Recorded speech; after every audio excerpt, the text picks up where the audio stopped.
2 to 3 weeks. That's how long your first unemployment check takes to reach you after you're laid off, once you file.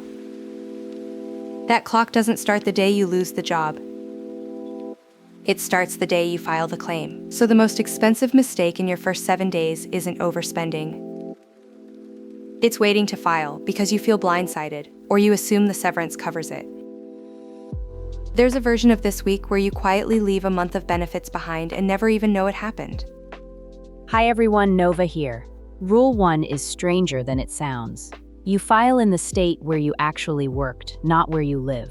For remote workers and people who commute across a state line, those two aren't the same place. Today we walk the first 7 days in order. Money first, in the sequence that actually protects you. Lewis here. The check itself is a slice of what you earned in your base period, the year or so of work before you filed. Most states land near half your old weekly pay, up to a state cap. We've seen this run across all 50 states, and the number is never the same twice. Sarah here, and one caution. Don't take your number from a comment thread. The figure I trust is the weekly benefit estimate on your own state's unemployment page, because it's the only source that knows your cap. Most states run benefits up to about 26 weeks. A few are shorter, and the state page tells you which one is yours. And here's the part that stings. There is no back pay for the weeks you were eligible but didn't file. Wait 3 weeks to start your claim, and those 3 weeks are simply gone. Gone. Not delayed, not owed to you later, gone. Which is exactly why the claim goes in the same week, even if the first payment sits behind a short waiting period. Once you're in, one habit keeps the money coming.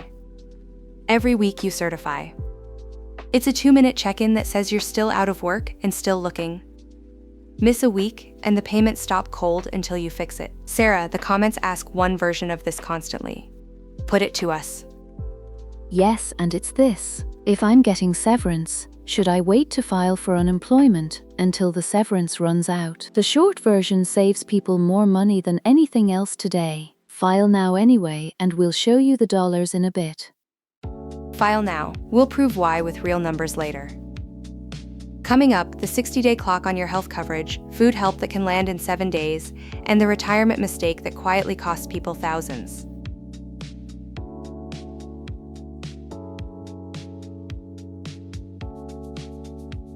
Here's the clock nobody hands you at the exit interview. The day your job coverage ends, a 60-day window opens on your health options. Miss it, and you're locked out until the next open enrollment months away. So what actually fills those 60 days? Most people only know one word, COBRA, and they assume it's the only door. Is it? The scene is always the same. Kitchen table at night, the laptop open, everyone guessing. And there's usually a cheaper answer sitting one screen away that nobody ever opens. COBRA is the door everyone knows. It keeps your exact plan, same doctors, same card in your wallet. The catch is the bill. Your employer was quietly paying most of it, and now you pay the whole thing, up to 102% of the cost. This gets technical fast, so I called in Dana Reyes, who knows this maze cold. Dana, jump in. The move I see over and over is electing COBRA on autopilot just because it's the familiar name and never checking door 2. Door 2 is usually cheaper, sometimes dramatically. Door 2 is the health insurance marketplace, and it opens its own 60-day window. Look at them together. COBRA keeps your exact plan and your same doctors, but you pay around 102% of the full cost. The marketplace gives you that separate window. Its help shrank in 2026, but a low income can still pull the cost down. Wait, which 60 days? COBRA's clock and the marketplaces aren't the same one. That's exactly the trap.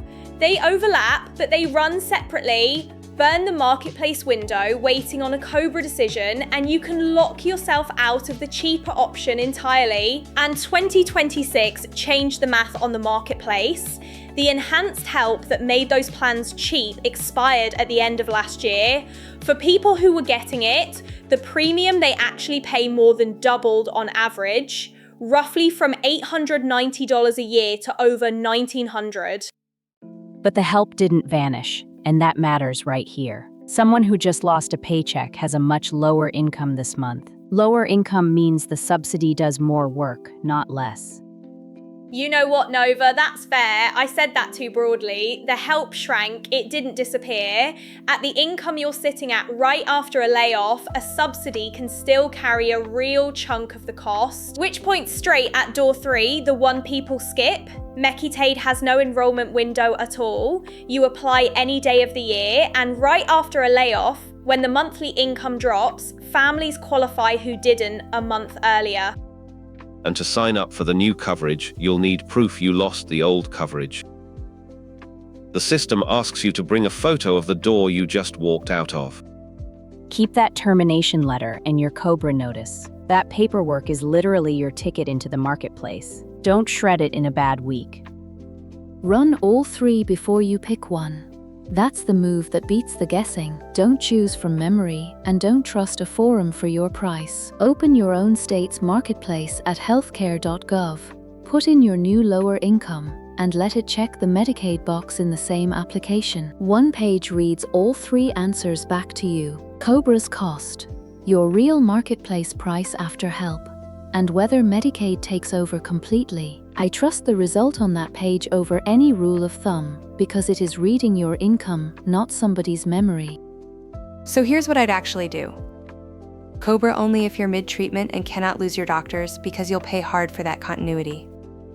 The marketplace for most people, and cheaper when your dropped income earns you help. Medicaid if you qualify, and after a layoff more of you will. Dana, thank you. That's the coverage fork settled. The next one moves faster than any of it, 7 days fast.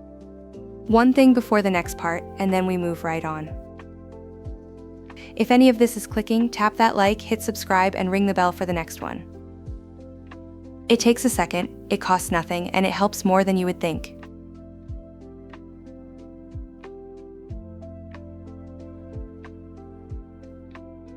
There's a benefit that can put food money in your account within 7 days of applying, and almost nobody reaches for it in week 1. It moves faster than any check we've talked about. 7 days, not 7 weeks. It's called expedited SNAP, and the trigger is simple. If your income and your savings are both very low right now, your application jumps the line to the front. The exact test is on the Food and Nutrition Service page, and it's worth knowing to the dollar. If you have under $150 in monthly income and under $100 in the bank, you're on the 7-day track. There's a second path too if your rent and utilities are more than the money coming in. And that clock is worth seeing. Apply on day 1, and the benefit is meant to land by day 7. 7 days assumes you apply. Most people wait a month, sure they earn too much. That hesitation is the whole cost. The form doesn't care what you made last month. It looks at this month, after the layoff, when the number is suddenly small. Sarah, you've been holding a question that stops half the people who finally do apply. Go ahead. I have. It's this. If I take SNAP, does it hurt my chances at unemployment or Medicaid? People freeze on that one. No, this is the part to hear clearly. SNAP, unemployment, and Medicaid are separate programs, so taking one does not disqualify you from the others. You stack them. There's one more bill worth protecting while you do, the energy bill, and that's where LIHEAP comes in. Here's the bill people let slide the longest, the energy bill. But the mistake is sitting there dreading the shut-off notice instead of picking up the phone. Don't wait for the disconnection. LIHEAP and its crisis help exist before the lights go out, not after. Call the moment you're worried, not the day it happens. And if you don't even know who to call first, there is one number that routes you to all of it. Dial 211. It's free, it's local, and a live person connects you to rent help, utility funds, and food banks in your own zip code. 7 days for food, 1 call for the rest. That's the safety net, and it's faster than anyone tells you it is.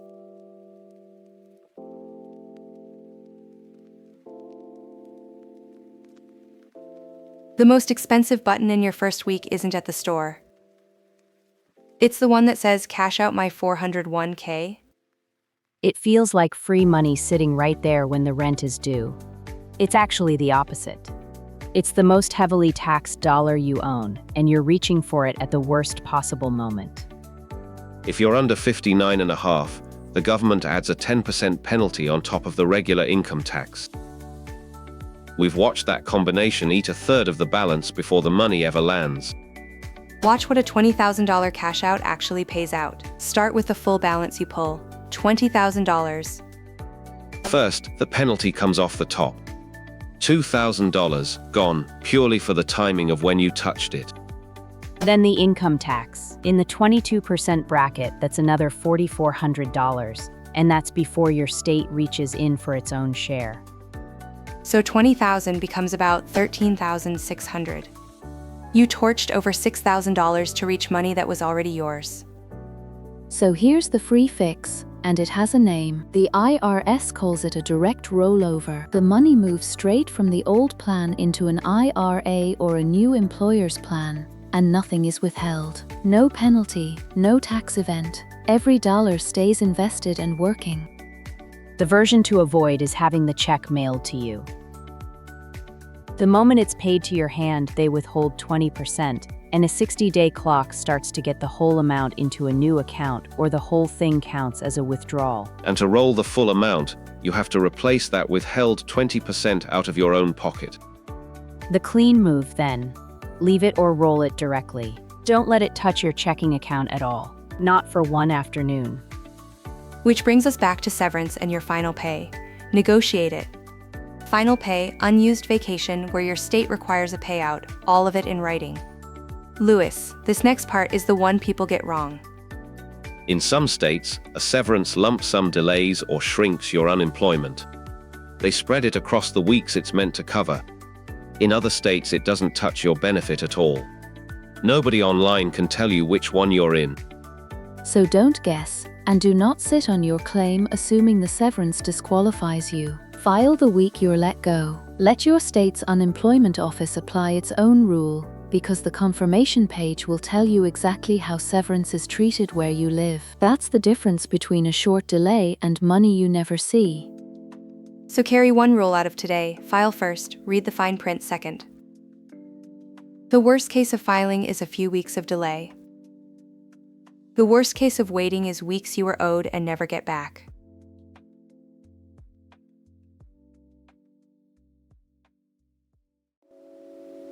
The whole layoff playbook fits in one line: file, cover, feed, protect. Unemployment the day you're let go, health coverage inside the 60-day window, expedited food help in 7 days, and hands off the 401k.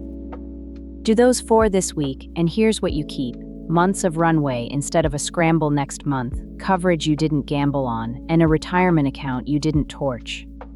That's yours, just for moving before the clock's due.